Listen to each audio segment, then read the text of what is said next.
personal, quiero decirles que como profesora e investigadora del área de marketing y self-management de la Facultad de Economía y Negocio, me pone muy contenta porque pertenecer a ella, porque como decía muy bien Mauricio, para nosotros la investigación en nuestra facultad y en nuestro país es muy relevante para el desarrollo sostenible de lo económico y en lo social. Y en ese sentido, nosotros como equipo de marketing por muchos años hemos llevado el ranking #1 en temas de investigación, así como también el equipo de finanzas. Y eso me enorgullece, porque hay un trabajo muy duro y muy sistemático de muchos académicos que nos importa mucho la investigación y la contribución en ese sentido. También quería destacar que como directora académica del MBA Weekend, me interesa mucho incentivar estas iniciativas que contribuyen a ampliar nuestra mirada y encontrar un mundo de posibilidades de continuar mejorando y contribuir a nuestra sociedad. Hoy me puso muy contenta ver en el listado de asistentes a varios alumnos y graduados de la FEM. Y eso nos enorgullece, que ustedes sigan vinculados con nosotros. Y les declaro que además me siento muy orgullosa de pertenecer a esta institución donde sus líderes, como nuestro decano José de Gregorio, quien por muchos años ha tenido un rol protagónico en muchas contribuciones en distintos ámbitos de nuestro país, y que además debo reconocer que siempre está con la mejor disposición apoyando distintas iniciativas de vinculación con el entorno, acorde al espíritu de nuestra universidad, acorde al espíritu de nuestra facultad, que siempre estamos conectados con la realidad país y al servicio del bienestar social, medioambiental y económico. Así que muchas gracias, decano.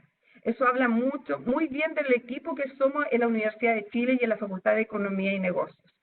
Y además quiero aprovechar de agradecer a Manuel Melero, a Bernardita Silva por apoyar esta instancia, este evento, y al profesor Mauricio Jara, que es mi colega, amigo y director de la Escuela de Posgrado, porque todo este equipo maravilloso, incluso todos los que están, ¿cierto?, en el backup, han apoyado sistemáticamente a que esta instancia resulten muy bien gracias al amor que le ponemos y al profesionalismo de todas las personas que forman la Facultad de Economía y Negocios. Así que quiero que disfruten, les doy la bienvenida a todos, y a los que hoy todavía no forman parte de esta escuela, posiblemente puedan formar parte del MBA Weekend. Muy buenas tardes. Gracias, Leslie. Ahora me corresponde presentar a don Manuel Melero, presidente de la CNC, que también nos entregará algunas breves palabras.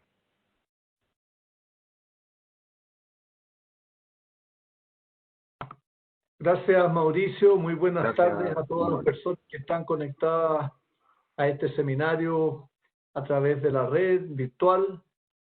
Gracias a la Facultad de Economía y Negocios de la Universidad de Chile por esta alianza que hemos configurado de un tiempo a esta parte con la realización de seminarios como este que tanta utilidad entregan en cuanto a conocimientos y mejor análisis para todo nuestro sector del comercio, los servicios y el turismo. Quiero saludar especialmente al decano de la Facultad de Economía y Negocios, el profesor José de Gregorio, y a todos los académicos que han precedido en esta presentación. También a Bernardita Silva, que no por ser mi compañera de trabajo, estimada colaboradora, voy a dejar de mencionarla como panelista destacada de este evento. Simplemente saludar a todos, dar las gracias por esta alianza, decir que en la Cámara Nacional de Comercio tenemos una tremenda expectativa de todos los demás seminarios que vamos a ir realizando en conjunto con ustedes. Y en cuanto a este en particular, con los análisis económicos de las consecuencias de este famoso COVID-19 que tiene al sector comercio, servicios y turismo como principal damnificado económico de la pandemia. Nosotros empezamos a sufrir estragos económicos, estragos sociales y estragos laborales a partir del 18 de octubre del año pasado, del 2019. Y esta pandemia no ha hecho más que darnos un golpe de gracia en estos tres factores. Las cifras del sector, sus consecuencias, la caída en las ventas, el drama humano que están viviendo nuestros trabajadores por el flagelo del despido, serán temas que seguramente van a analizar el profesor de Gregorio y nuestra economista Bernardita Silva. Yo simplemente quiero decir que en el gremio del comercio, servicio y turismo ya no estamos ni siquiera pensando en la crisis, que es muy grave, muy profunda, muy severa, sino en lo que será la subida de cortinas, la vuelta al trabajo, la vuelta a la actividad, porque tenemos desafíos tremendos que enfrentar en lo inmediato. En cuanto se acaben las cuarentenas, se haya, ojalá pronto, dado un retorno a la actividad en todo el país, el comercio, los servicios de turismo tendrán que enfrentar estos desafíos. El primero de ellos, el de la digitalización inmediata o muy pronta y profunda. Han cambiado los hábitos de los consumidores, han cambiado las compras en el comercio, elevándose tremendamente el canal electrónico, digital. Dos, la inmediata o necesaria transformación de las capacidades, de las habilidades de nuestros trabajadores para hacerlas consonantes con esta nueva demanda de digitalización. En tercer lugar, el tema de la seguridad y de la informalidad económica que se ha desarrollado, se ha incrementado alarmantemente en todo el país, fruto de esta crisis económica del COVID-19.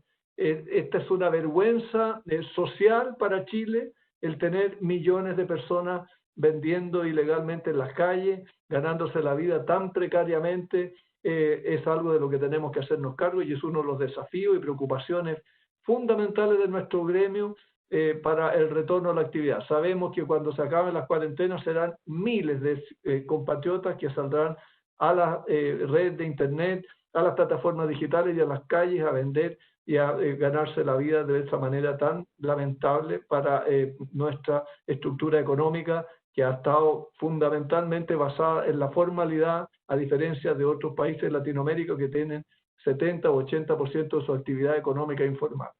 También tenemos mucha preocupación por lo que serán los protocolos sanitarios y la confianza que tendremos que dar, que es el quinto factor. El cuarto es de los protocolos sanitarios que habrá que implementar, y el quinto es para que nuestros consumidores vuelvan a confiar en los establecimientos de comercio y turismo, se animen a ir a ellos. Recordemos que ahí es donde se congrega el público y por lo tanto es un factor de contagio indudable. Bueno, los protocolos sanitarios tendrán que asegurar en la mayor medida posible a esos consumidores que nuestros establecimientos son seguros sanitariamente.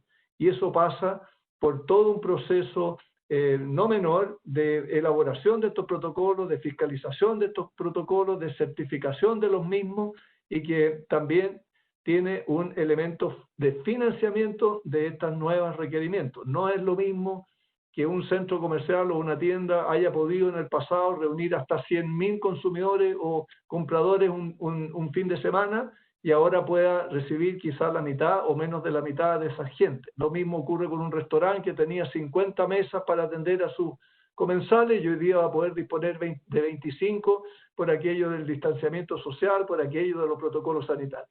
En fin, no quiero aburrirlo, esta era solo una presentación, pero quería dejar establecido no solo el drama que está viviendo en lo económico y en lo social nuestro sector a propósito de la pandemia y de la crisis social del 18 de octubre, sino que más preocupante aún es la vuelta a la actividad con estos 5 desafíos que he reseñado y que ponen difícil la cuesta arriba a nuestros empresarios sectoriales. Tendremos que tener mucha fuerza, mucha unidad, mucha convicción para salir adelante. Muchas gracias. Ojalá este seminario también nos ayude mucho a tomar estas complejas decisiones que tenemos entre manos para las próximas semanas o meses.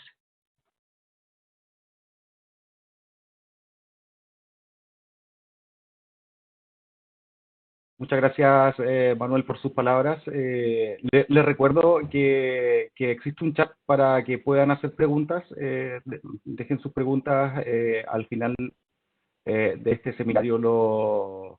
Les preguntaremos a los panelistas acerca de sus inquietudes respecto a los temas. Manuel ya nos dio un contexto bastante bueno acerca de qué temáticas generalmente se van a tratar en el seminario. A continuación los dejo con el profesor José Gregorio, quien nos hará una presentación acerca del tema del COVID y el futuro de la economía. Muchas gracias. Buenas tardes a nuestros amigos aquí, Manuel, Bernardita, Leslie, Mauricio, y a los casi 700 invitados que estoy viendo. La verdad que es bueno tener 700 y no verle la cara, porque uno se pone nervioso cuando ve tanta cara. Entonces, la verdad que están ahí. Lo único que hay que mirar es el número, que no empiece a bajar mientras uno está hablando, porque es preocupante. Mi propósito, lo que quiero hablar yo, y es como una presentación general, quiero hablar un poquito de la naturaleza de la crisis que estamos viviendo. Una crisis global, mundial. No hay ningún rincón del mundo que se salve de esta crisis. Después hablar un poquito más como de la economía global. Después hablar un poquito de Chile y algunas reflexiones respecto al futuro. Obviamente Manuel nos ha puesto temas clave que a mi juicio tiene que ver con el futuro y que tiene que ver cómo vamos a volver a trabajar. En particular, por ejemplo, la actividad del comercio, donde hay mucha cercanía social, pero obviamente también es muy importante desde el punto de vista de empleo, de atención, de transformación que va a tener que sufrir y de costos que vamos a tener que pagar en la economía en este nuevo escenario. La crisis es una crisis absolutamente no tradicional, crisis económica. ¿Por qué? Porque su origen es sanitario. Esto de una manera así como sencilla tal vez de ver, esto es que hay un meteorito, ¿sí? y no podemos trabajar. Esto es peor todavía, además, porque no solo un terremoto, sino que es como un terremoto permanente. Tenemos que quedarnos encerrados en la casa para no enfermarnos y tenemos que cuidar a la población, porque es muy peligroso y hay muchas cosas que no sabemos de las características del virus. A mí me gusta seguir un poquito, pareciera que hubiera mutaciones, menos letal, pero mucho más fácil de contagiar. Hay una cosa que es bien interesante respecto de la epidemiología normal. Y de hecho que hoy día en la mañana estaba leyendo cosas sobre, en enero se vinieron a descubrir los primeros casos asintomáticos. Lo normal de los virus, y lo que pasó con el virus del SARS, es que uno ve los síntomas y después detecta que está el virus. Por lo tanto, desde el punto de vista de detección y de cuidado es bastante más fácil. Uno ve una persona que está con síntomas, inmediatamente lo pone en cuarentena, no sé, o lo pone en tratamiento, y después uno continúa combatiendo el virus. Aquí no, porque aquí mucha gente, no sabe exactamente qué porcentaje, que tiene el virus no presenta ningún síntoma o se demora en desarrollar los síntomas y mientras tanto está contagiando. Esto además generó otra cosa que es interesante, generó mucha discusión a la altura de febrero-marzo sobre la utilidad de la mascarilla. Yo me acuerdo haber leído noticias que decían la mascarilla no es importante porque lo único importante es tener cuidado de no pasarse la mano por la cara. Pero el resto, pero dado que los asintomáticos contagian, la mascarilla sirve para que no contagien los que están enfermos y no saben. Y eso obviamente ha generado, yo diría, una cosa que en lo personal, yo puedo decir, cuando en enero yo veía la cuarentena en Wuhan, yo decía que atroz debe ser vivir en cuarentena. Dice, tremendo, cómo lo toleran, cómo lo soportan, cómo se puede vivir. ¿No es cierto? Que aquí llevamos ya un par de meses en cuarentena.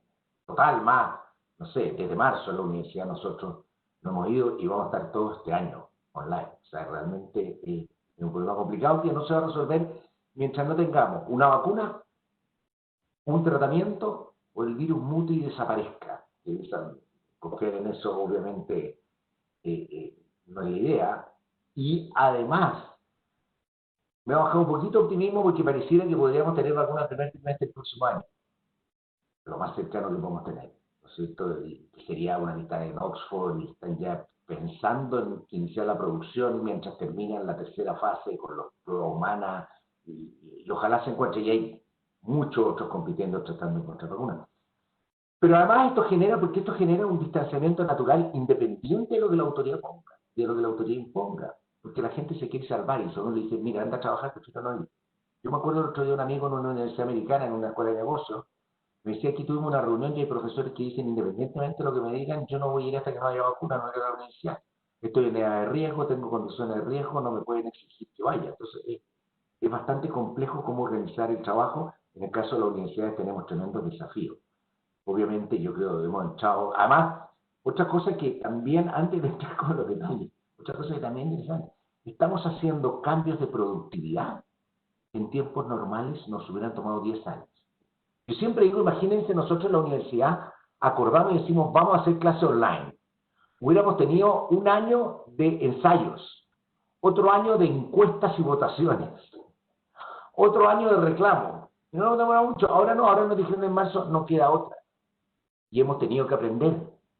Yo diría, hay bastantes baches, hay bastantes problemas, pero hemos logrado hacer las clases, tenemos muchos casos más asistencia, las clases quedan grabadas, tenemos todavía el problema de las pruebas y hacer cosas con pero en general yo diría que hemos haciendo cambio de productividad. Esto lo digo yo desde la universidad, pero esto está pasando en el comercio.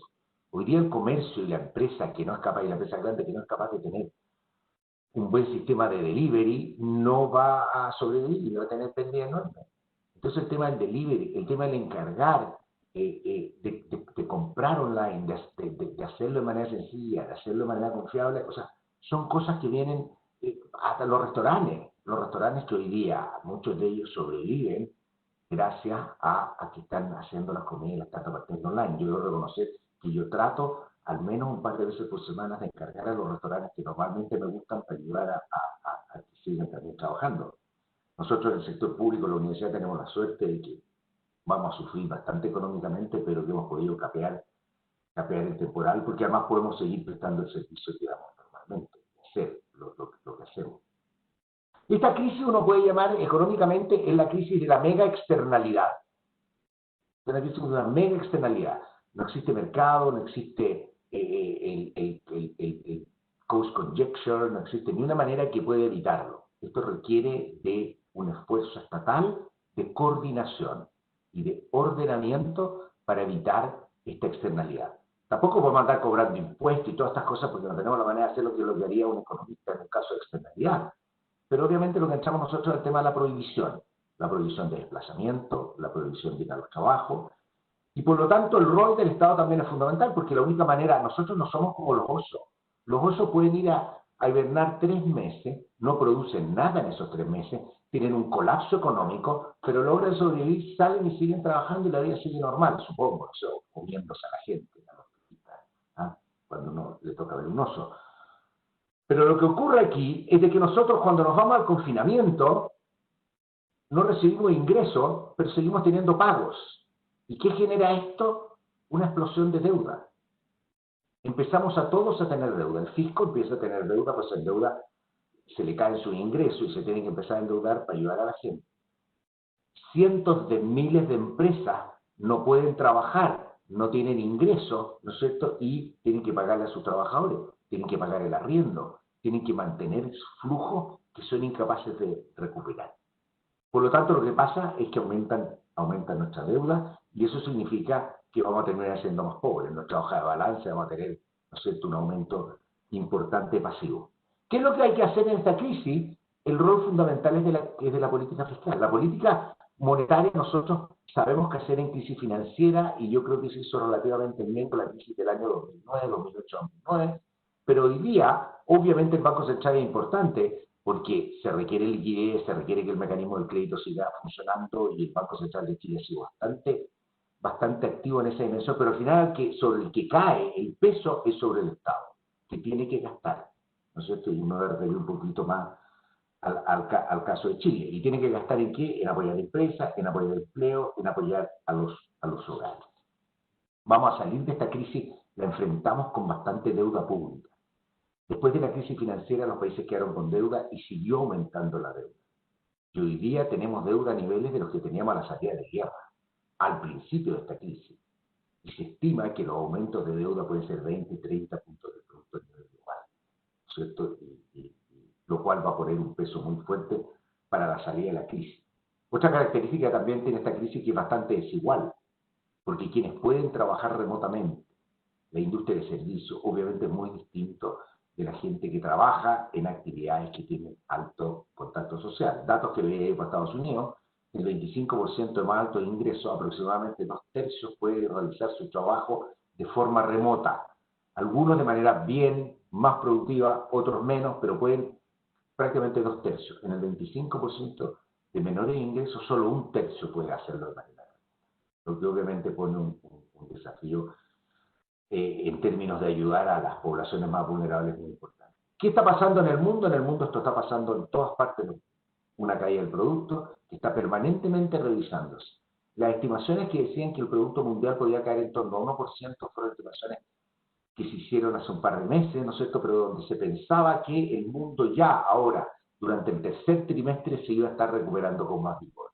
¿Qué es lo que hemos visto incluso en Chile? El Banco Central nos decía, o proyectaba, que este año podíamos caer en torno a 2%. Esto, ¿no es cierto?, lo hizo en su primer informe de política monetaria del año, porque pensaba, y su escenario base, era que ahora, en el mes de julio, íbamos a estar ya retomando con fuerza la actividad. Íbamos a tener caídas muy bruscas, producto de que nos confinamos, de que estamos en cuarentena. Obviamente la economía pasa a operar al 90, al 80%, igual sigue funcionando mucho, con mucho distanciamiento social, pero la recuperación venía tipo tercer trimestre, pero hoy día estamos viendo que esto se postergó, que el cuarto trimestre, y ya si fuera más normal la economía chilena estaría cayendo en torno a 7%. América Latina va a estar bastante golpeada, se espera que este año las caídas puedan ser bastante significativas. Estamos hablando, ¿no es cierto?, en México, Brasil, los países más grandes, caídas del PIB del orden de 10%, y producto fundamentalmente de que no podemos trabajar y de que dejamos de trabajar independiente de lo que se está haciendo. Porque aquí hay otra cosa, una discusión sobre la cual no tenemos la evidencia para decirlo. Pero las economías que lograron contener antes la crisis, y esto nosotros lo vemos en los distintos países europeos, tienen posibilidades de salir antes. En casos como en América Latina, y lo hemos visto en el caso de Chile, el gran drama que tenemos nosotros es que si además empezamos las cuarentenas cuando ya hay cierto grado de infección, la gente que se va a las cuarentenas muchas veces con hacinamiento y muchas veces sin poder cumplirla, porque hay un problema de capacidad de cumplimiento de las cuarentenas, obviamente la infección continúa y hay bastante riesgo. Yo siempre recuerdo que América Latina, a las alturas de marzo, tenía muy pocos contagios. Y todo estaba en Europa, y nosotros mirábamos con horror, no sé, Italia, España. Y en América Latina no pasaba nada. Y había teoría, y uno leía, la vacuna de la tuberculosis podría producir inmunidad, decían algunos, por eso nosotros todavía no estábamos aprendiendo. Lo único que pasó fue que se demoró a llegar. Llegó, y hoy día, cuando ustedes ven las cifras y ven dónde están los mayores contagios en América Latina. India, que hizo un confinamiento total, pero obviamente es lo que trataron de hacer. India hoy día es un país donde el número de contagios y muertes está subiendo bastante fuerte. África es el único lugar que queda hasta el momento relativamente tranquilo, pero hay muchas dudas de la cifra y de si esto en algún momento va a empezar a tomar con más fuerza. Por lo tanto, estamos en un mundo en el cual todavía el comercio funciona, va a tener una caída importante. Todo lo que tiene que ver con transporte de personas y negocio de personas está completamente colapsado. Nadie sabe si puede viajar, si va a viajar. Incluso si uno dice, mira, estaba pensando en viajar, le dicen, asegúrate que pueda volver. Porque realmente todo eso en el mundo parado. Hemos descubierto que podemos comunicarnos por videoconferencia.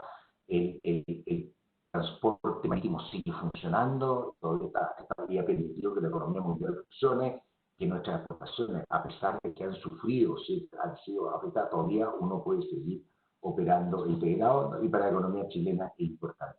¿Qué ha pasado en Chile? En Chile se han tomado medidas, y se han tomado medidas, podemos discutir, no quiero hacer aquí si fueron tempranos, tarde, pero se han tomado medidas en las áreas que corresponden.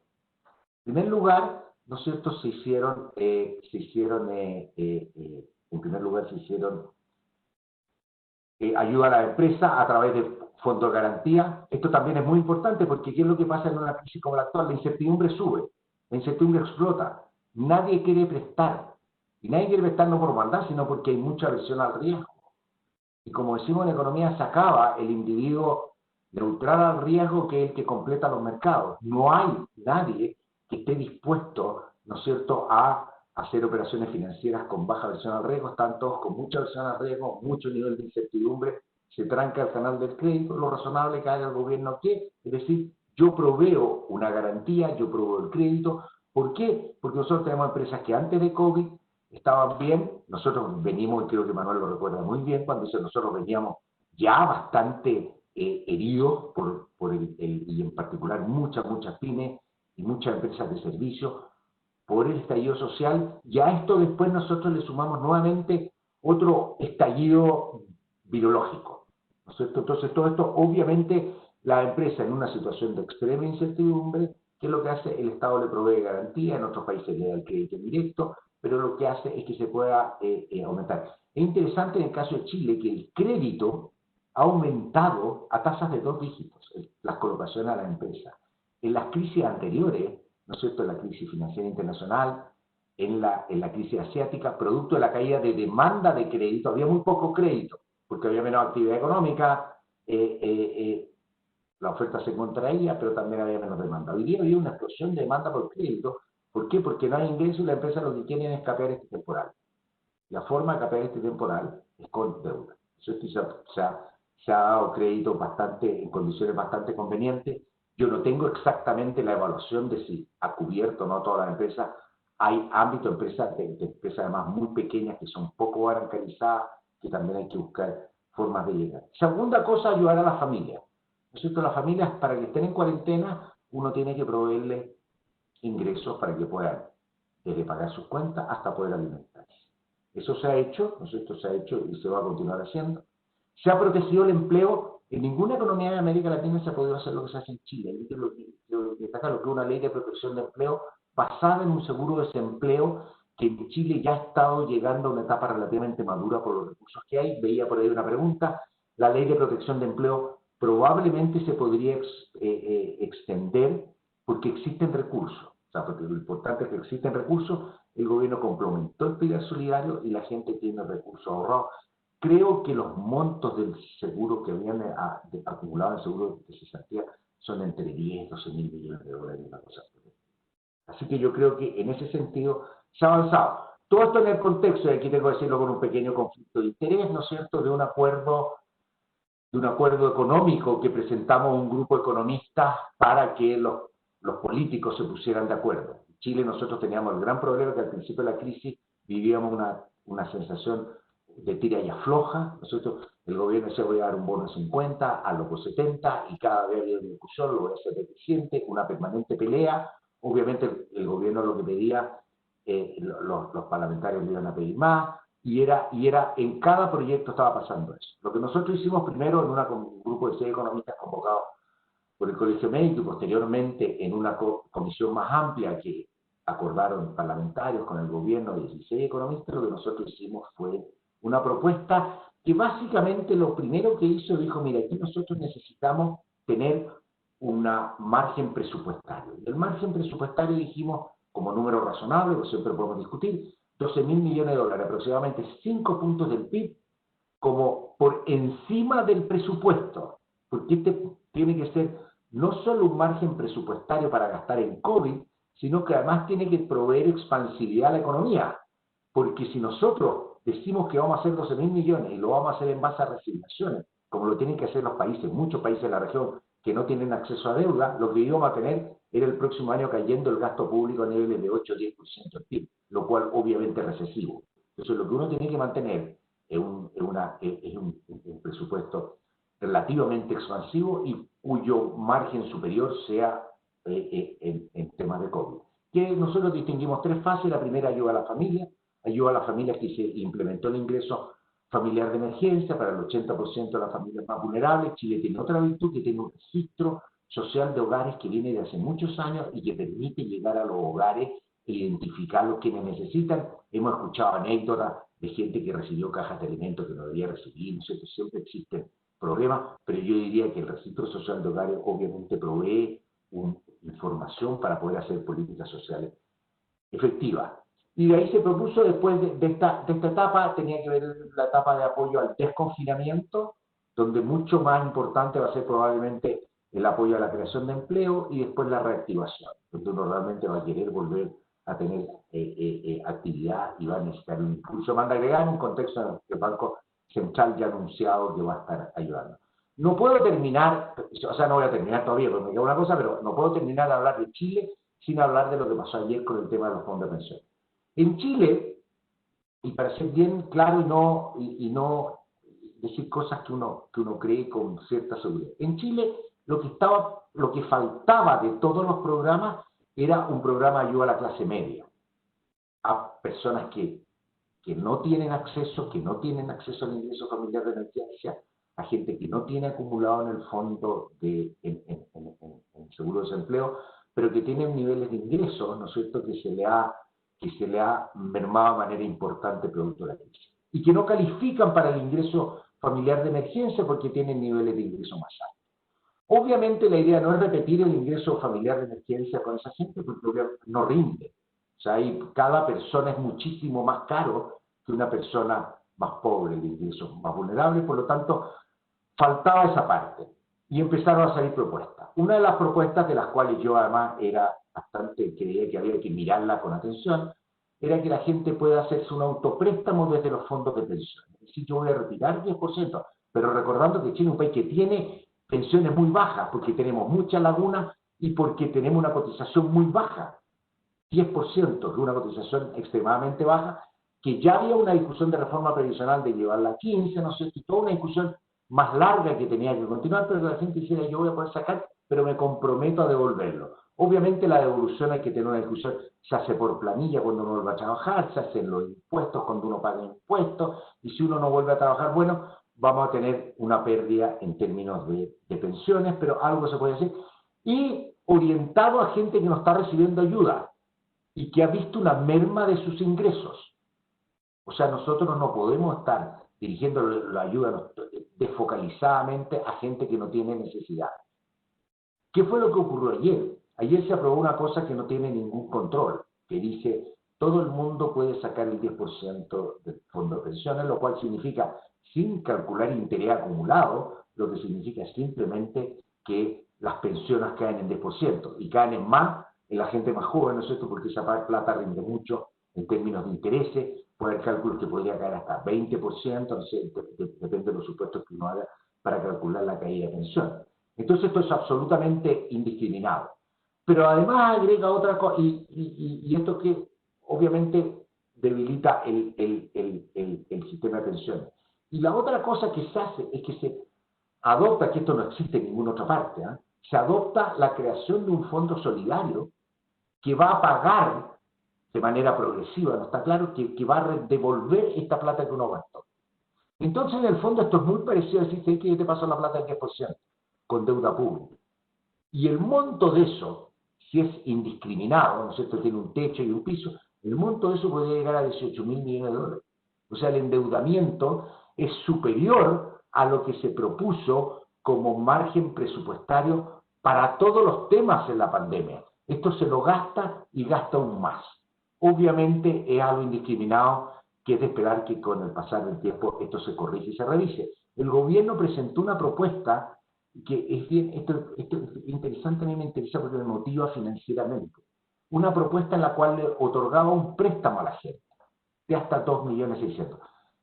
Hay un tema de cobertura que es importante discutir, pero imaginen ustedes que el Estado le dice a usted, saque el 10% de su pensión o se lo presto. Entonces usted no tiene que devolverlo, no, usted saca el 10% de su pensión. Alternativa A. Alternativa B, le doy un préstamo por ese mismo monto a 0% de interés. ¿Qué es lo que debería hacer un individuo que ha estudiado finanzas? Toma el crédito, porque el rendimiento del fondo de pensión, incluso en un escenario bajo de tasa, será 2%, no es 3%. Esto es como el sueño del pibe, que me presten a una tasa menor de mi costo de fondo, de mi costo de... Entonces a mí me están prestando de lo que yo puedo obtener por esos fondos. Entonces a mí me están prestando 0 y le estoy sacando 2. De hecho, hice un cálculo antes de venir para acá, me senté a calcular. Supongan que así va a ser la fácil, que uno tiene 20 años y me prestan 10 millones de pesos. A una tasa de 3,5, yo duplico el monto en 20 años. ¿No es cierto? Duplico el monto en 20 años. Por lo tanto, yo me quedo con la mitad de eso. Si lo saco del fondo de pensión, pierdo todo el retorno. Entonces, es un tema que hay que discutir. Desafortunadamente, la dinámica política en Chile ha llevado más a una discusión de slogans y de cosas como de venta hasta para la galería, sin mucha claridad. Veo que hay muchos chatos, pero creo que es un tema que hay que revisar con mucho cuidado porque Chile... Hay un problema en la clase media, pero el problema de pensiones, a mi juicio, es el problema principal de índole social que tenemos en Chile. Porque bajas pensiones de los adultos mayores significa una tensión de toda la familia y de todos los hogares hacia abajo. Este es un problema y era un país en el que Ya hace varios años nos dimos cuenta que la presión es mucha. Respecto al futuro, 2 minutos nomás, porque tampoco quiero latear. Esta crisis, en diferencia de otras muchas crisis económicas, es que no solo va a ser una gran recesión con una recuperación, va a ser con una gran transformación. Y eso genera mucha incertidumbre, pero también genera oportunidades. Ya lo hemos mencionado. Si uno en junio del año pasado, por ejemplo, Mauricio me hubiera dicho, vamos a hacer un congreso, ¿no es cierto? Vamos a hacer un encuentro, los 770 participantes que quería en algún lugar de Santiago. Y me dice tipo agosto, hagámoslo, ¿cuándo? En noviembre, diciembre. Probablemente me iba a decir, tengo 2 días disponibles porque están todos los lugares ocupados. ¿No es cierto? Están todos los lugares ocupados. La crisis social fue lo primero que tiró esto para abajo, ¿no es cierto? Y ahora el distanciamiento social le pega más fuerte. Hoteles, la industria del transporte, la industria del turismo. Todos los servicios van a ser muy afectados y van a tener que transformarse. Muchos de ellos se van a encarecer, ¿no es cierto? Porque va a ser mucho menos escala, y muchos de ellos van a desaparecer y otros van a tal vez encontrar nuevas oportunidades. Así que yo creo que, y eso pone mucha complicación también en cómo es la ayuda económica, porque la ayuda económica ya no va a ser solo en la reactivación, ayudar, qué sé yo, a construir puentes, ya tenemos construcción y cosas tradicionales que vemos los economistas, sino que también va a ser una necesidad de apoyo a la transformación que va a tener que vivir mucha de la actividad económica. Y eso nos va a costar. Y por lo tanto, obviamente vivimos un escenario donde es muy difícil decir cómo va a ser el mundo futuro. Yo espero que de esta crisis podamos tener una salida donde haya mucho énfasis en la integración social, en los temas, ¿no es cierto?, de desigualdad y de integración, cambio climático. Hay muchas oportunidades que podemos aprovechar en esta transformación. Creo que he hablado para variar mucho más de lo que corresponde, así que voy a pedir disculpas. Y siempre me alata a mí la gente cuando uno está en un moderador que habla mucho, pero yo soy igual, así que eso no reclamo tanto. Así que muchas gracias. Bueno, muchas gracias, profesor Gregorio, por sus interesantes palabras. Sin duda, el tema de la AFP es algo que hay que discutir bastante fuerte, el tema del shock negativo que tiene en el mercado y en la inversión específicamente que genera crecimiento. Y lo otro también que es importante tener en cuenta, no sé, es lo relacionado a cómo se enfrenta la recaudación fiscal cuando hay retiro de este tipo, porque al final del día no sé si se tratará como exento de impuestos a quien lo reciba. Bueno, tema que hay que discutir. Un solo comentario respecto de eso. Yo creo que la gente podría hasta retirar su APB, pero tiene que ir a al pago de impuestos, porque la mejor manera de separar quiénes tuvieron caída los ingresos. Si yo perdí todo mi ingreso y toda la ayuda que tenga la pongo en mi base tributaria, obviamente no voy a pagar impuestos, pero si yo no he tenido efecto no he tenido efecto sobre mi ingreso y voy a retirar, voy a tener que pagar impuestos. Claro. Bueno, le corresponde el turno a Bernardita. Muchas gracias por venir a este seminario, Bernardita. Ella, como lo había mencionado anteriormente, es gerente de estudios de la Cámara Nacional de Comercio. Y va a presentar una presentación titulada El estado del sector comercio en la sociedad actual y sus desafíos futuros. Ella nos hablará del sector comercio, especialmente con un cierto énfasis en el e-commerce y básicamente en cuáles son los principales desafíos cuando salgamos de esta crisis sanitaria. Adelante, Bernardita.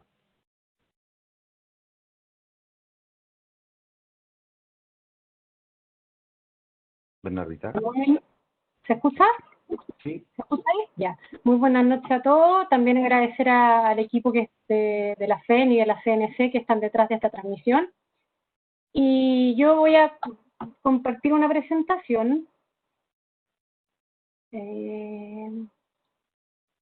Ahí. ¿Se ve? Sí. ¿Se ve la presentación? ¿Está bien? Sí. Ya. Okay. Bueno, voy a ir un poco por todo lo que ha sucedido, sobre todo en el sector comercio, enfocado en el comercio minorista, que hemos estado bien afectados ya hace un rato, ¿no es cierto? Como sabemos, se vislumbra muy difícil escenario para el sector. Como dijo el FMI hace poco en su último informe, la pandemia empujó la economía a un gran confinamiento que contribuyó a contener el virus y salvar vidas, pero también desencadenó la peor recesión desde la Gran Depresión. Y en el caso del sector comercio, hay que entender que es muy importante porque representa el 9,9% del Producto Interno Bruto. El 20% de los ocupados del país trabajan en el sector comercio. Este año esperamos cerrar con un crecimiento del PIB del comercio una baja, entre 6,2 y 8,2. Dentro del sector comercio, el sector minorista ha sido los más afectados desde ya los últimos 9 meses por la crisis social y ahora sanitaria, y se espera una lenta recuperación que después vamos a ir viendo ahí por qué. Hay gran incertidumbre de cómo y cuándo vamos a poder abrir, por una cosa, cuándo y en qué circunstancias y con qué reglas. Y todas las medidas que nos está gobierno son potentes y de gran ayuda para el sector, pero creemos también que vamos a necesitar medidas de reactivación especiales para los sectores más afectados en el futuro, como es restaurantes, hoteles, comercio, porque no es la misma situación en todos los sectores. Si uno ve un poco previo a la pandemia que estamos viviendo ahora, ya veníamos con una desaceleración en el comercio mundial, durante el 2018, producto de la guerra comercial entre Estados Unidos y China, que ahí vimos una fuerte desaceleración en el comercio mundial, incertidumbre, aumentan en la zona euro, Brexit, conflictos geopolíticos, hubieron varias cosas que ahí hicieron desacelerar la economía mundial. Y luego pasó lo del coronavirus a principios de este año que golpea nuevamente al comercio internacional. Pero cuando ya nos miramos nosotros a Chile, ahí también tenemos los mismos dos factores que empiezan a desacelerar la economía levemente a mediados del 2018, también junto a un exceso previo de optimismo interno que tuvimos tras las elecciones, que también ahí empieza a haber más incertidumbre y nos empezamos a desacelerar en el empleo y en distintos factores que vamos más adelante. Y luego viene este año el coronavirus, que se cree que vamos a caer un 15% este trimestre, pero en Chile hay que agregarle como otro factor más, que es el 18 de octubre. Es un factor que ya tenemos interno, no externo, y que ahí muestra también una fuerte caída en el cuarto trimestre del año pasado, producto de lo que vivimos, ¿no es cierto?, en los meses de octubre y noviembre. Entonces, si uno se fija en los componentes del Producto Interno Bruto, los que nosotros miramos harto porque afectan bastante el consumo y por ende el comercio, está el tema de las inversiones y el tema del consumo privado. Cuando uno mira las inversiones, habían subido el 2018, 2019, tras 3 años de baja, guiado principalmente por maquinaria y equipos, que favoreció mucho al comercio mayorista, ese número, y ya viene este año, se cree que va a caer un 15,9%, tema que afecta fuertemente el empleo y por ende también, ¿no es cierto?, el consumo. Y cuando nosotros en la Cámara tenemos un indicador de proyectos son inversiones en el sector comercio. Este catastro lo que hace es medir proyectos inmobiliarios que se hacen en el sector comercio, por ejemplo, construcciones de centros comerciales, supermercados, etcétera, son proyectos de más de $3 millones que entran a este catastro, y lo vamos midiendo de manera semestral. Y en el catastro hay proyectos que están en estudio y proyectos que están en ejecución. Y nosotros también veníamos viendo una aceleración en los proyectos del sector, en el total de inversiones, y también cierta aceleración en los nuevos proyectos, que es la línea naranja ahí. Pero en el último semestre, del año pasado, se evidencia nuevamente una caída en línea con una incertidumbre interna que está aumentando junto con la crisis social. Y también probablemente ahora que estamos cerrando el primer semestre, la entrada en nuevos proyectos prácticamente nula, salen proyectos que se inauguran y también salen proyectos que estaban en estudio y se quieren hacer. Y lo otro que también estábamos viendo hace un tiempo era una menor materialización de los proyectos. Por ejemplo, había un 36% en ejecución y un 34% en estudio antes, y en el último semestre de medición habían solamente 59 en ejecución, 41 en estudio, y esa te indica una menor materialización de los proyectos. Y también hay un cambio en la inversión que está teniendo el sector, porque si bien aún hay inversión de espacio físico a lo largo del país, este año decayendo y se enfocan más los planes de inversión en temas de tecnología, logística. Hemos visto también un aumento en lo que son no hay inversiones en malls, sino que en centros de distribución, en línea con un crecimiento del e-commerce, y a su vez también vemos tiendas especializadas que están invirtiendo fuertemente en esto. Y también al enfocarse más en la innovación y en la estrategia digital, también esto afecta la inversión en lo que es construcción, claramente. Luego cuando ya miramos el consumo privado, ¿qué ha pasado? Y también tuvimos una fuerte caída en el último trimestre del pasado, producto de la crisis social.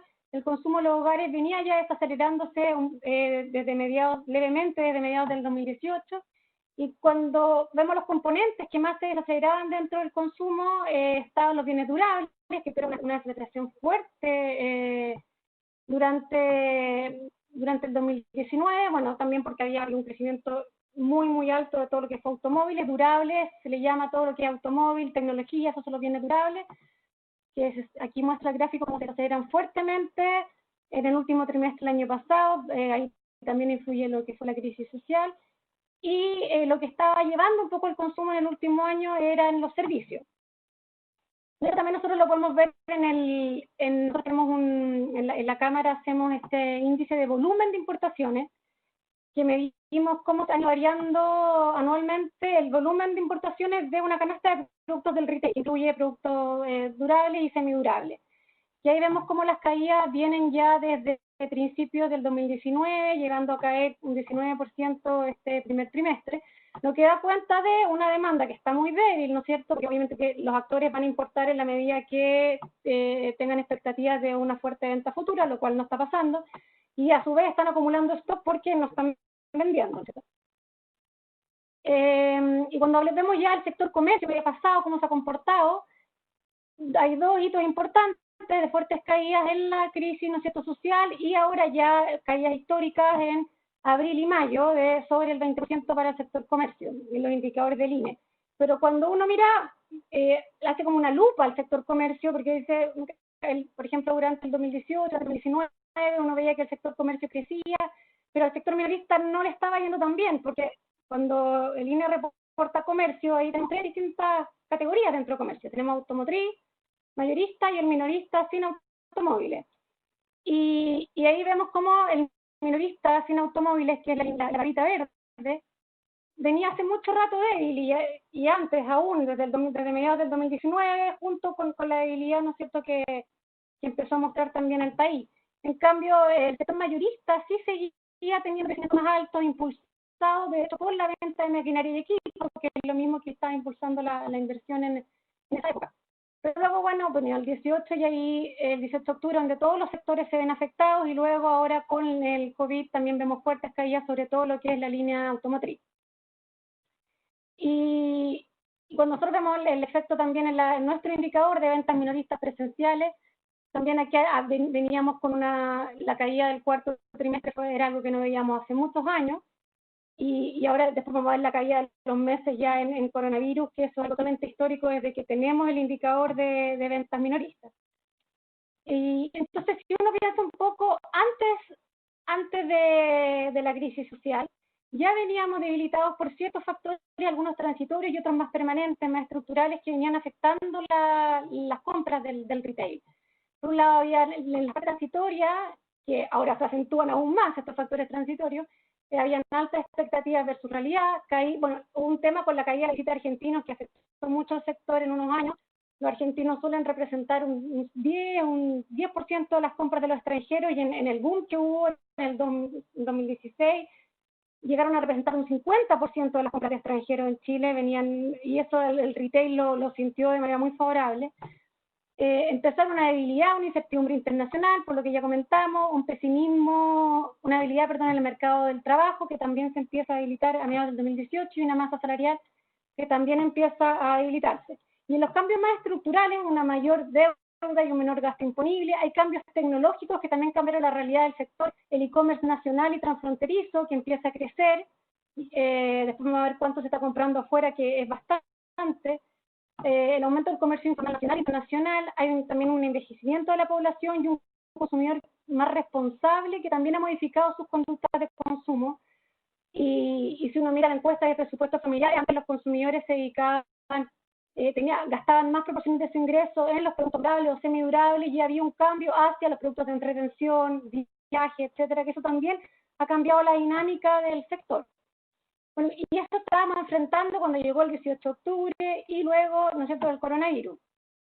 Y aquí nosotros, en una encuesta que hicimos de 500 empresas, muestra que el 60% está operando bajo el 30% de su capacidad, un 50% reducido personal, fuertes bajas en las ventas, y se espera también una lenta recuperación. Aquí se ve como los sectores más afectados de los encuestados son hoteles y restaurantes con bajas superiores al 80%, básicamente la incapacidad de poder abrir.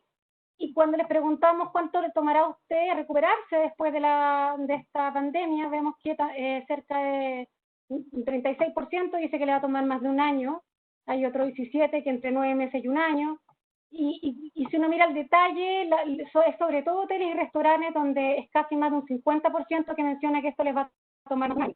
Entonces claramente hay sectores que están más afectados que otros. En el índice de ventas presencial vemos cómo han caído. Este índice se hace desde el año 97 y nunca habíamos tenido una caída de esta magnitud.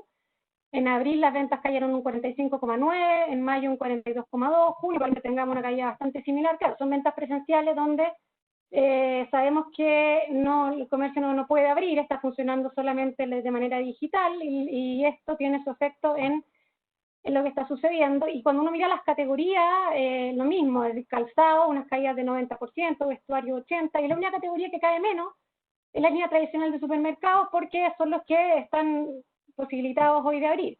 Y claro, en mayo igual cae un poco, en marzo había subido, porque la gente ahí se compró en marzo, compró a destajo en los supermercados pensando que se iba a acabar todo. Entonces el supermercado ha tenido subidas o menores caídas que el resto.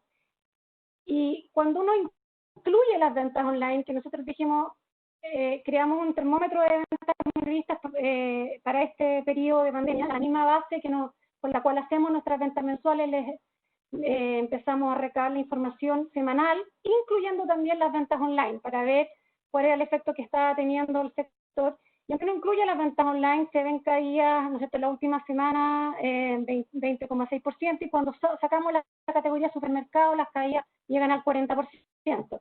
Y también es interesante ver cómo las tiendas especializadas también tienen caídas bastante mayores, por sobre un 60% comparado con las no especializadas. Cuando uno menciona tiendas especializadas, estamos hablando de tiendas que solamente venden calzado, que solamente venden vestuario, que son de menor tamaño también. En cambio, las no especializadas son más bien las grandes tiendas que venden todo tipo de cosas, no se especializan en ningún producto particular. Y las tiendas no especializadas tienen más espaldas para el canal digital también, lo que la hace tener menores caídas. Y las ventas online en Chile han venido creciendo hasta 30% en los últimos años.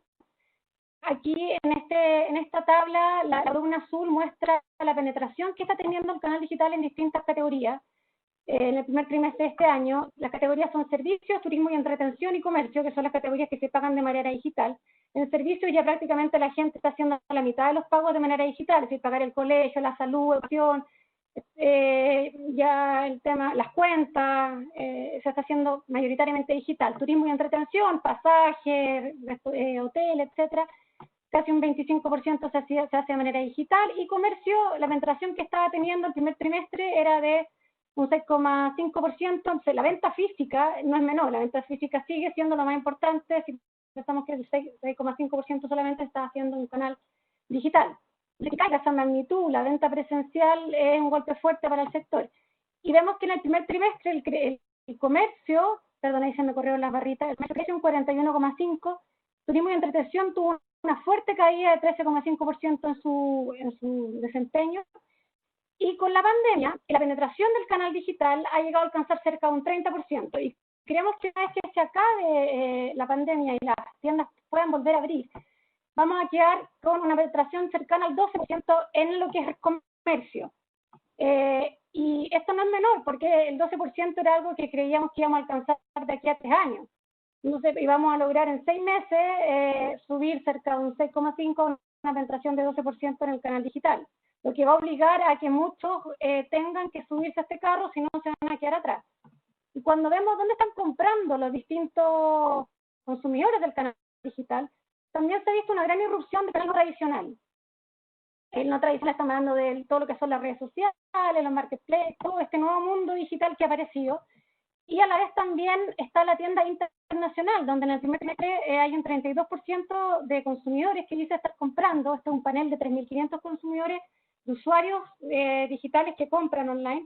Hay un 32% que está comprando en canales fuera de Chile, lo cual también tiene su efecto a los actores nacionales, porque es participación de mercado que se están yendo hacia afuera.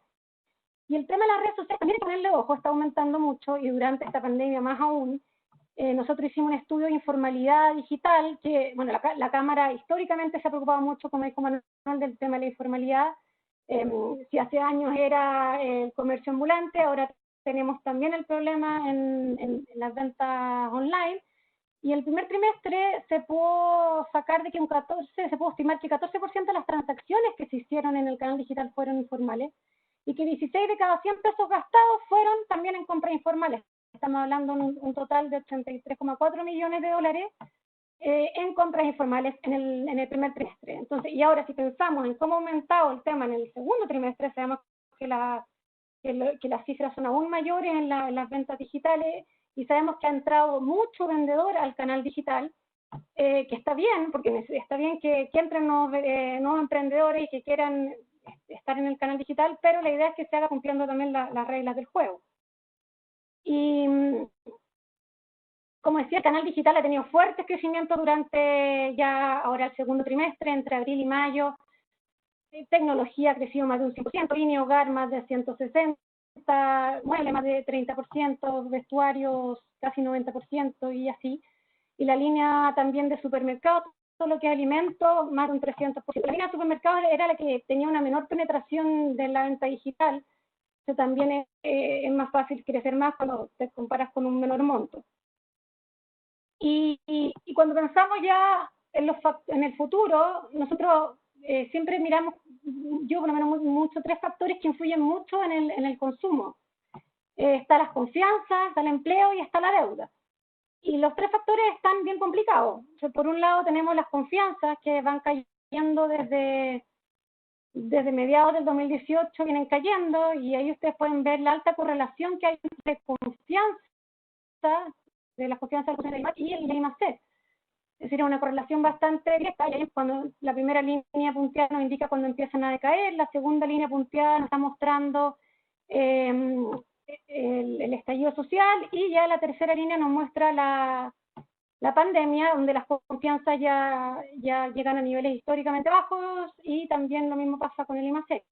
Y cuando uno ya mira las variables, que salió el último indicador ayer de IMAR, y uno mira las variables que lo componen, hay dos variables que son las más afectadas, que es la situación personal actual y la situación de compra de artículos para el hogar.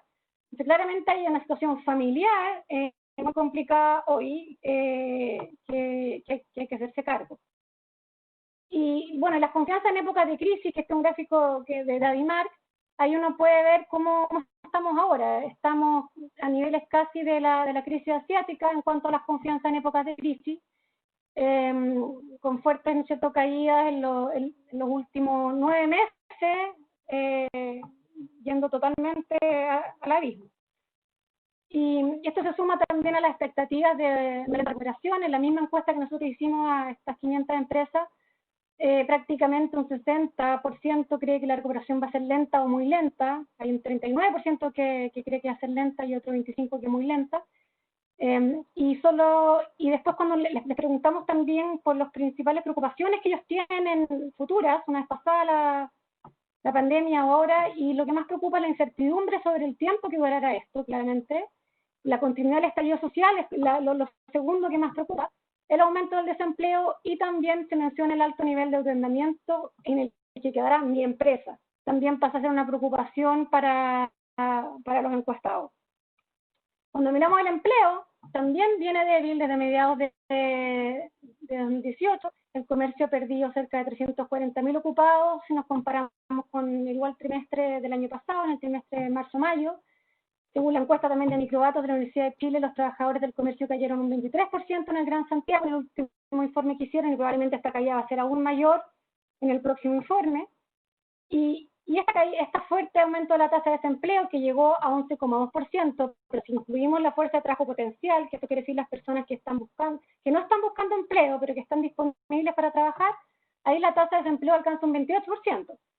Y de hecho hoy día salieron los datos de la Católica, que dice que se ha perdido 2.1 millones de empleos.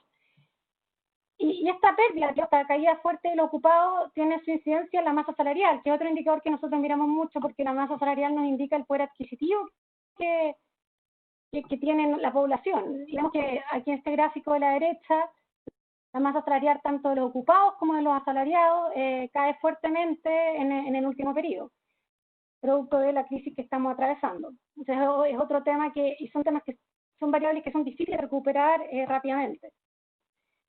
Y por último, la deuda, que está escalando desde el 2015, y hoy hay una mayor presión ya a la deuda familiar, también a las empresas, como veíamos, una preocupación para ellas. La deuda ha venido escalando desde el 2015 en adelante de los hogares como porcentaje de su ingreso, y estamos hoy en un máximo histórico.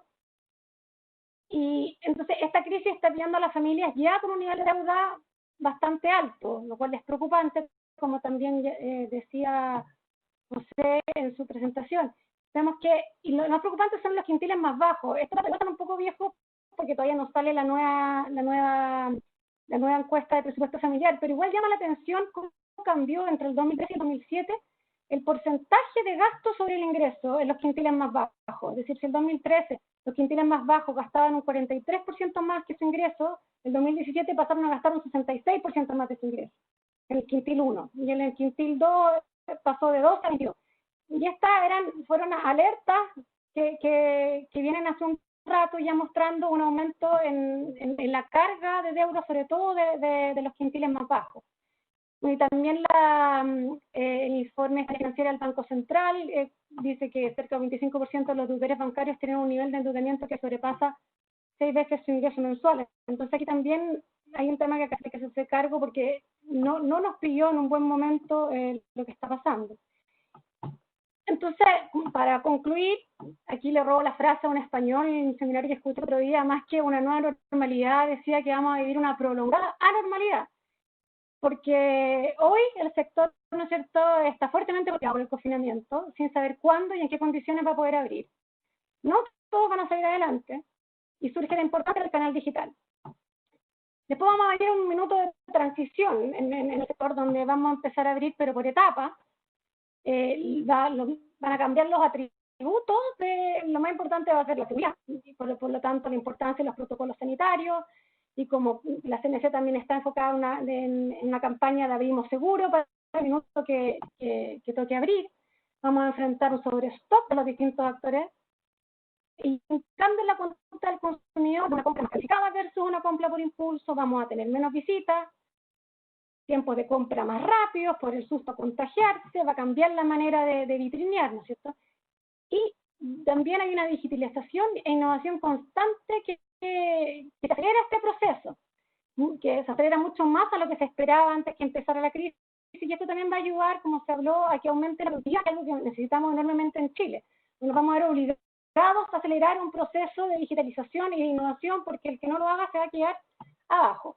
También aparecen nuevos medios de pago, y también el tema de la reconversión laboral y la automatización. Nosotros hicimos un estudio con la Fundación Chile que muestra que para los próximos 5 años se proyecta que el 63% de las competencias rutinarias podrían ser reemplazadas por tecnología, y el 37% de las competencias de carácter no rutinario podrían ser complementadas con las tecnologías. Entonces también es un tema que probablemente se acelera. Este estudio se hizo justo a fines del año pasado, todo el trabajo de campo, antes que empezara la pandemia que estamos viviendo, y probablemente este proceso también se vaya a acelerar y conlleve tener nuevas capacitaciones y un desafío grande para el futuro laboral. Y bueno, después vendría el retorno, la consolidación, es que cuando ya podamos volver como antes, pero no sabemos cuándo va a pasar, y esa es la incertidumbre. No sabemos cuánto tiempo vamos a estar en este estado de transición y prolongada normalidad, y algunos países han comenzado a reabrir, pero sin embargo, sin una solución médica, la solidez de la reapertura van a ser inciertas, y el impacto en los sectores también va a ser desigual, porque en la medida que puedan abrir, no todos los sectores van a estar, va a ser bastante desigual aquellos que sí atienden público versus los que no atienden público. Y ahí también el comercio sí atiende público, restaurantes y hoteles atiende público, entonces va a ser mucho más difícil para nosotros la apertura que para otros sectores, y probablemente vamos a necesitar más incentivos o ayudas para salir adelante. Y creo que también que esta consolidación quizás salga una sociedad más colaborativa, ¿no es cierto?, en la búsqueda de un bien común, porque, y algo que también se debería reflejar en el mundo empresarial, donde las empresas van a tener que aprender a colaborar, a trabajar en plataformas, con los startups, con los investigadores, con las universidades, con las fundaciones, ya, y sin tanto ese individualismo empresarial que había antes para adelantarse a futuras crisis. Y bueno, y eso sería la presentación. Muchas gracias. Espero que esta prolongada normalidad no se prolongue tanto y volvamos a poder vernos todas las caras. Muchas gracias, Bernardita, por tu presentación, muy buena. Bueno, en general, algún comentario es que prácticamente el mundo cambió, o sea, la digitalización es un facto hoy en día, y la forma de hacer negocios también, o sea, el comercio va a cambiar, en general, la información va a ser importante y los procesos de automatización también, van a haber distintas formas de enfrentar los negocios. Muy buena presentación a ambos, quisiera darle las gracias. Y también quisiera pasar a las preguntas de nuestros asistentes, que las fui agrupando y clasificando de acuerdo al expositor. Primero vamos a partir con una pregunta a José Gregorio. Hay algunas preguntas, si quieren las digo todas o voy por parte. Profesor. Como quiera, o sea, lo que pasa es que depende. Mira, en general es bastante amplio. Hardy Chávez pregunta en relación al plazo que existe los pactos de protección al empleo, si esto continúa, cómo podría aumentarse, cuánto soportaría un aumento en general de este tema de protección al empleo. Y las otras preguntas son relacionadas con la AFP. Por ejemplo, Bárbara Pizarro pregunta ¿cuál es el efecto que tiene el mercado capital de este 10%? ¿Y qué otras opciones podrían haber de el no retirar este beneficio en general? Marco Escobar y Claudio Calmada me preguntan algo parecido. ¿Cuál es la mirada que tiene usted como facultativo sobre retirar los fondos de la AFP? Si es que se aprueba esto en la Cámara Alta. ¿Y qué es mejor, la ayuda del gobierno o esta reforma del 10%? Y lo otro es cómo esto afectaría a la banca principalmente, si es que se implementa el tema de la tasa cero o si se retira el 10% de los fondos. No, ya, sí, es como el tema de eso. Primero, desde el punto de vista financiero, obviamente vender en una semana 18.000, 20.000 millones de dólares, tiene un impacto muy grande en los precios de los activos. Obviamente, si alguna cosa así fuera a ocurrir, cosa que me parecería inadecuado, existen formas financieras, por ejemplo, qué sé yo, emitir un bono y tomarse 2 años para liquidación. Hay cosas que se pueden hacer de manera que no vayan a tener un efecto muy importante en el mercado financiero, porque obviamente si todos tienen que empezar a salir a liquidar, puede tener algún problema en los precios. Por eso, si algo se va a hacer, tiene que ser gradual. Ahora, ¿qué prefiero yo? Yo lo único que me interesa, yo creo que hay que tener mucho cuidado, porque hay mucha gente que está con trabajo, que puede seguir trabajando, que tiene plata en la AFP, que no me parece que sea razonable que uno permita el retiro, si es un ahorro obligatorio para la vejez. Pero también tenemos que entender que hay gente que está en una situación muy, muy apremiante y tiene fondos. Por lo tanto, en ese caso, yo preferiría, y me gusta esta idea de que haya un crédito subsidiado. El crédito subsidiado evita tener que liquidar fondos que te dan más retorno que lo que cuesta el crédito subsidiado y puedes mantener las pensiones. El problema de Chile hoy día es cómo aumentar las tasas de cotización para tener mejores pensiones. Entonces, si tú inmediatamente sacas parte de lo que hay, va a tener un problema aún más grave en el tiempo de pensiones. Así que yo creo que, por eso. Y también es bien importante, aquí hay que pensar el tema de la focalización. Muchas veces dice, hay que focalizar la ayuda en los que están más afectados. Y los que están más afectados pasan desde empresas pymes, pasa con gente que no tiene, que puede perder su empleo, pasa con gente que ya lo ha perdido o que tenía ingresos independientes y que tiene plata en la AFP. Hay que buscar una manera. Pero esto no significa, obviamente, hacer cosas que al final no van a terminar siendo muy bien focalizadas. En particular, si tú dices que saquen el 10% y después se los voy a compensar, es tremendamente injusto en el sentido de que está dando mucho más a quienes tienen más. Me parece que la verdad que lo que se ha propuesto es una cosa muy general, con un montón de problemas que yo creo que va a haber que revisarlo, y yo creo que hay tiempo para revisarlo.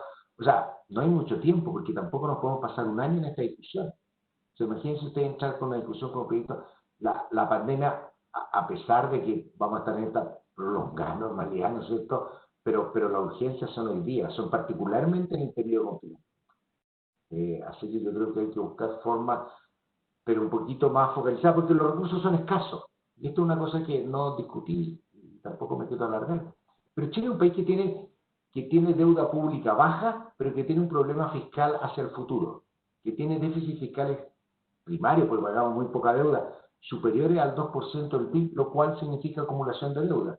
Chile va a tener un par de años más 45 puntos probablemente el PIB de deuda. Y si seguimos a la trayectoria, los cálculos que hacemos, seguimos a la trayectoria actual, podemos terminar de aquí a 10 años más con niveles cercanos a 60, 70, donde está en riesgo tu grado de inversión, donde no puede hacer la política fiscal que quiere, y si venimos con crisis de 10 en 10 años, la próxima nos va a pillar muy mal. Chile hoy día puede hacer mucho, no ilimitado, pero gracias a que tiene una posición fiscal sólida. Y en un par de años más yo creo que va a tener que haber una consolidación, que sea a través de impuestos y gastos, o caídas de gastos, que obviamente en este momento no son la prioridad. Y que claramente se intensificaría si es que la crisis social continúa después de la pandemia, ¿no? Bueno, Chile está en un problema complicado respecto a la crisis social. Me gustó cuando la Bernardita dice, aquí hay como dos escenarios. Hay un escenario en el que vamos a salir con una sensación mucho más, yo diría, de inseguridad y de reconocer lo que tenemos y de valorar lo que tenemos y de mejorar lo que tenemos, porque la verdad que la vida y la economía es bastante más frágil de lo que uno puede pensar en tiempos normales, y ojalá eso nos sirva para tener una sociedad mejor. Cuando yo miro un poco la política, me deprimo, me pongo pesimista, porque institucionalmente estamos haciendo cambios constitucionales, aprovechándose de la mayoría en el Congreso. O sea, si vamos a hacer nosotros una reforma constitucional, la cosa se ve bastante más complicada. Entonces, estamos con bastantes problemas institucionales. Éramos una economía aparentemente muy fuerte en lo institucional, hoy día parece que no somos tan fuertes y tenemos que fortalecerlo en vez de debilitarlo. Otra pregunta de Alejandra Insunza, que creo que es alumna nuestra, que tiene que ver con la política de FEN de considerar ofrecer títulos de posgrado post pandemia, quizás mantener un formato para apoyar las regiones, online. ¿Qué política va a tener la facultad en general? Las universidades van a cambiar muchísimo. La educación va a cambiar muchísimo. Y en el mundo de los negocios, nosotros vamos a ver un proceso de consolidación bastante fuerte. En este tema de las economías de redes, donde quienes, por ejemplo, en el sector comercio, quienes tienen buen delivery, van a dominar mucho del comercio, porque es lo que pasa al final, ¿por qué todos usamos WhatsApp? Que todos lo usamos, porque todos confiamos que está funcionando. Este es como lo que empieza a pasar en estas cosas. Lo mismo va a pasar con la universidad. Entonces la universidad hoy día nosotros obviamente vamos a poder ofrecer programas, ¿no es cierto?, de extensión con mayor facilidad desde el punto de vista con online. Obviamente, y esto también hay que mantenerlo, es bien importante la interacción personal en la educación. Hay una discusión ahora en el National Bureau of Economic Research, que estoy yendo a una conferencia que me lleva todos los años, una semana a Boston, ahora me paso la mañana conectado, ¿no es cierto?, a una conferencia, y una discusión importante es cómo se hacen grupos de discusión, porque parte importante de lo que pasa en estas conferencias, donde hay mucha discusión, ya desde economistas que están partiendo con mucha actividad de poder divulgar trabajo, es el contacto con las personas, almorzar, conversar, ese tipo de cosas obviamente no se van a acabar y van a seguir siendo necesarias, pero yo creo que hay una tremenda oportunidad en materia de educación y sobre todo, como decías tú, a regiones, a sectores apartados, a gente que que no puede venir todas las semanas, ¿no es cierto?, en ofrecer algunas modalidades online. ¿Esto qué va a significar? Que va a haber mucho más oferta, obviamente, pero también desde el punto de vista de competencia, los nichos que pueden tener algunos porque están ubicados en algunas zonas especiales se van a empezar a perder, lo cual va a requerir también de mucha excelencia en los programas que nos ofrecen. Y además, paso el dato, nosotros igual estamos trabajando en eso, en poder generar instancias que sean relativamente mixtas, donde un alumno pueda tomar clases a distancia. Y otro dato que a partir de noviembre nosotros comenzamos un MBA en Concepción, como para tener mejor acceso y mejor calidad en general de la formación que nosotros ofrecemos a la región. ¿Alguna pregunta, Bernardita? De Claudia Telgi. A ella le preocupa principalmente los pequeños empresarios. En general no tienen acceso a tecnología, existen bloqueos, lo que hablábamos yo al principio de lo que es investigación y desarrollo, en general muchas veces queda relegado como para grandes empresas. La pregunta de ella es cómo se puede ayudar, cuál es el rol de las cámaras de comercio en apoyar a este tipo de empresas, quizá cómo se pueden ayudar en general. Y Cristian Sot pregunta, ¿qué ocurre con las cámaras de comercio regionales? Y principalmente en zonas francas, ¿qué va a ocurrir con eso? Ya. Después Iván Serrano pregunta, ¿cuál es el futuro del e-commerce? ¿Cómo se ve el crecimiento del e-commerce en el mediano largo plazo? ¿Qué tendencias podría tener? Y básicamente lo mismo con la crisis social, José Somoza pregunta eso. Bueno, la primera pregunta, tengo una muy buena noticia, porque la Cámara Nacional de Comercio, de hecho, lanzó junto a Transbank y a otro socio una plataforma que se llama Comunidad C. Y lo que busca Comunidad C es precisamente eso, ayudar a aquellos que no tienen la espalda para tener su propia plataforma online, a subirse a Comunidad C, que es distinto a otra plataforma. Primero, porque no te cobra un fee por compra, sino que es un fee mensual o semestral, independientemente de lo que tú vendas. Y dos, que es un poco la mejor parte, te capacita también para que tú aprendas, te está constantemente capacitando para que tú aprendas a vender online. Entonces, también es un canal digital que te va a enseñar a entrar a este mundo digital, a crecer en este mundo digital y a interactuar con los otros vendedores, porque es un B2B y un B2C. Entonces, también hay licitaciones dentro de esta comunidad C, donde entre los mismos empresarios, negocios pueden conectarse y aprender los unos de los otros y a su vez venderle a un consumidor final. Y siempre acompañado, ¿no es cierto?, de constantes capacitaciones y enseñanzas para poder ir creciendo en este canal, porque claramente es cierto, no todos pueden tener un canal digital.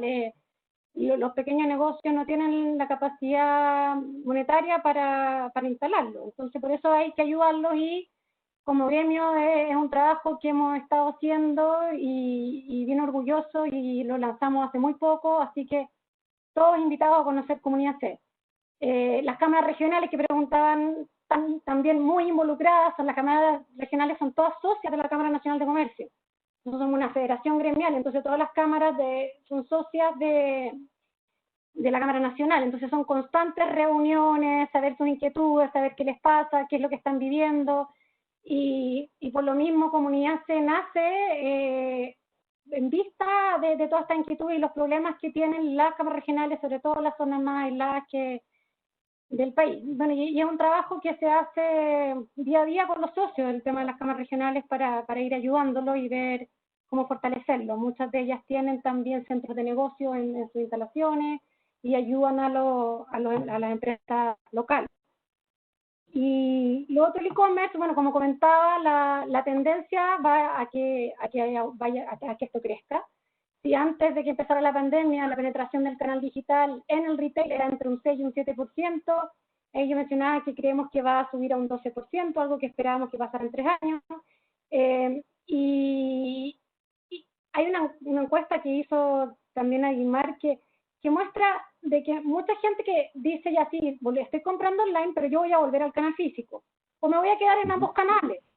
El canal físico no va a desaparecer, es decir, va a seguir siendo el canal principal de compra una vez que se pueda salir a comprar, así como se está viendo en Europa, que la gente está yendo a las tiendas y volvieron bastante en masa, y quizás eso va a ser un problema de rebrote, pero el canal físico no va a desaparecer, pero el canal online va a ir creciendo cada vez más y va a ser un complemento del canal físico, van a trabajar juntos. Va a pasar mucho que la gente va a ir al canal físico a mirar, va a comprar el digital, o viceversa. Este tema de la omnicanalidad ya se hace cada vez más importante. Entonces, la importancia de invertir en el canal digital es esencial, y el que no lo haga va a quedarse atrás, porque se van a complementar, vas a necesitar tener ambas cosas como actor del retail, yo creo. Bernardita, yo creo que Bernardita hizo un punto que es bien importante, que yo soy un convencido, sin ser un comerciante, siendo simplemente un modesto consumidor que pasa por muchas partes y ve, y con el tiempo lo que pasa, el canal físico pasa a ser la vitrina de donde uno ve, y después se encarga todo online. Eso es como la lógica hoy día. O sea, tú ves las cosas y ahí vienen estas cosas tipo Amazon que domina. Ahora, las tiendas especializadas también, pero la importancia del online es que de partida tiene todo tipo de variedad, tiene todo lo que uno busca. Muchas veces viene con descuento, cosas que realmente comen como, pero el canal físico pasa a ser una vitrina. Y el canal online es como uno va a hacer la compra, lo cual tiene un montón de... Hoy día es muy fácil usar el canal online. Yo he descubierto cosas que no sabía, sí, pero no estoy aquí para hacer publicidad, así que no soy financiado, nadie, no voy a decir, pero he descubierto lugares súper eficientes.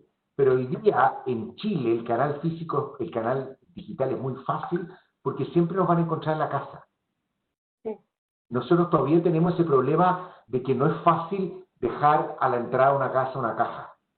Entonces, yo creo que eso es lo que pone ciertos límites en el canal online. No, y lo otro también es que como país tenemos bastantes factores que nos ayudan a que se potencie. Por ejemplo, la tasa de bancarización en Chile es bastante alta.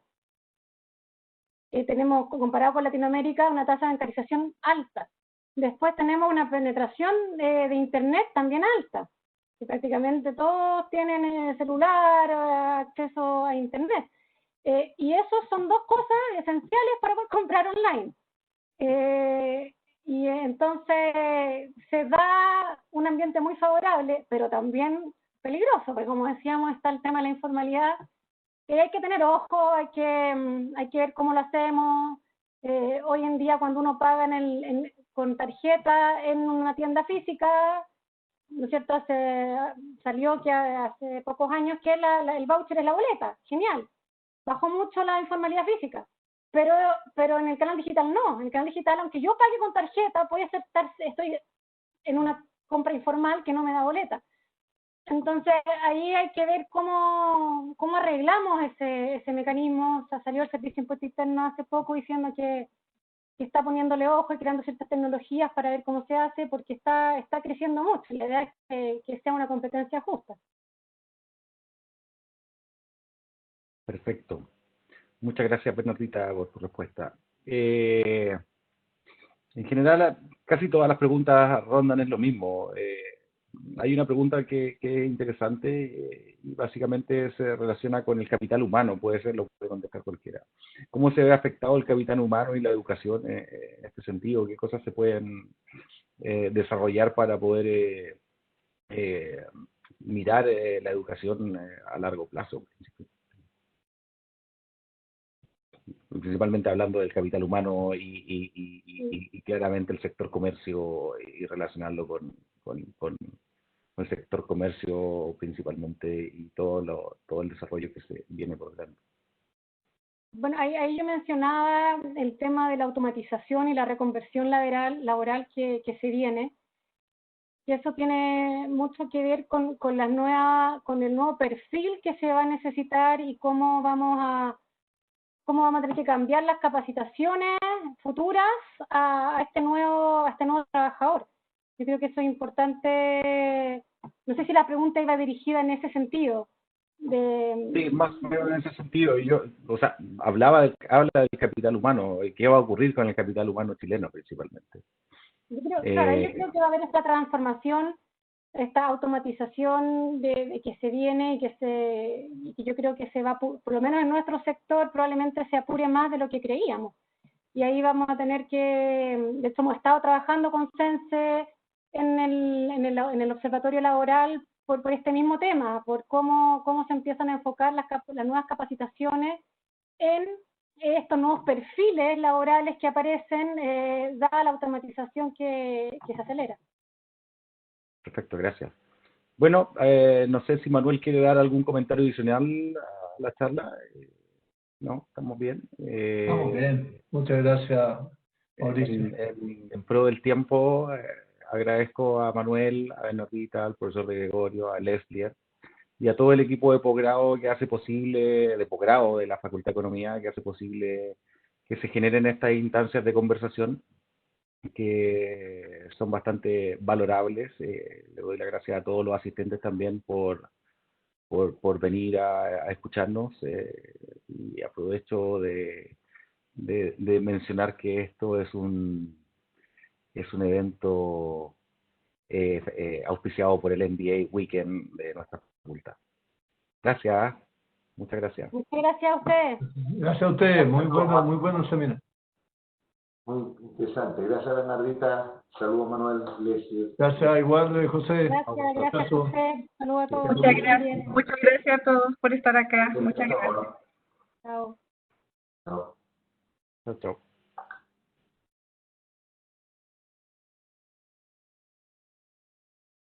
Programa de excelencia acreditado internacional.